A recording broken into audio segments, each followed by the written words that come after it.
திருமங்கலம் அருகே 4 ஆண்டுகளுக்கு பிறகு ஆட்டம் பாட்டம் கொண்டாட்டத்துடன் நடைபெற்ற குதிரை எடுப்பு திருவிழாவில் ஆயிரக்கணக்கான பக்தர்கள் கலந்து கொண்டனர்.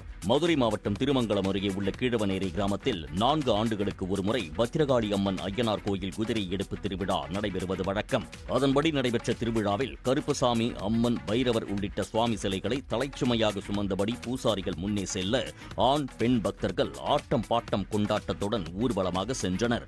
வான வேடிக்கை முழங்க ஐயனார் கோயில் குதிரை எடுப்பு திருவிழா வெகு விமர்சையாக நடைபெற்றது.